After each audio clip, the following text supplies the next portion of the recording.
Hello guys, welcome back again. Armamaktada video si yengbi mayambu taram noksari amasong haninga leitin thagatsa phongdoksari. Mayam ngasi je amukasu akhoi mamangda sereng ama pathokre ko. Ado ngasi amukasu sereng ama khaktang mayam gidamakta khudol tamjage na tawjabani. Sereng ji smain tawbani lekai gi naupa ama khakna irakpa sereng ne. Ado mana simtang pathokpiyo simtang try tawbiyo na harakpadagi aina pathokjage tawbane mayamda khudol amtang tamjage tawbani. Ado mayamna hariba sereng asi nungai nungaite haba fajai fajai habadu comment da sungsoi soidana tawbiramu. Adudi mayam sum thinthab leitana sereng asi pathokjarage. Aduga mayam sereng jai chimpa phabadi nangdre chimpa phaba matamje leitaba phabadi yai adu boy chimpa phabji kekta kawgal leba ko adu suruk yenga phajana pathokjarage.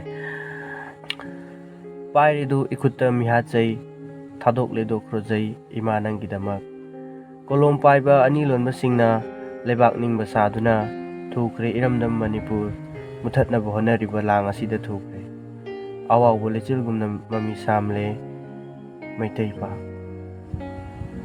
lairba nacha aihakti khangba ngamdre thamoise Thadokle Khrojei laira nacha aihakti pairidu khulai Ema Nanggi Damakta laksunu yeknaba kaya thengnagani ninghanaba leitana thongna phaba ipu pawnabra jabasina takpiramba lebak macha sa chenduna hingba phatte apunba pangalni kauganu mikap thoklase kolom paiba oja sing mayam kwain tawge paabje ga ai haichabi mong sum pare pe saireng je andi siuma lari ki tabak je ko ju kaina haira ko podan tamni na ko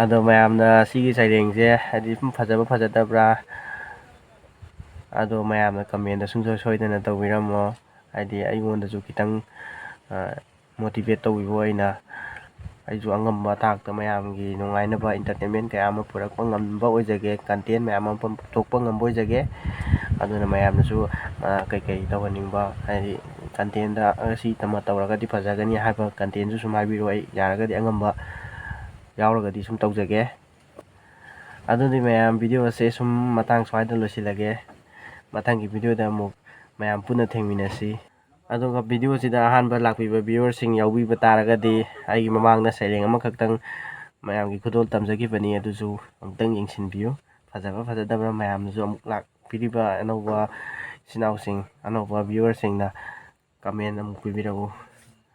Thank you.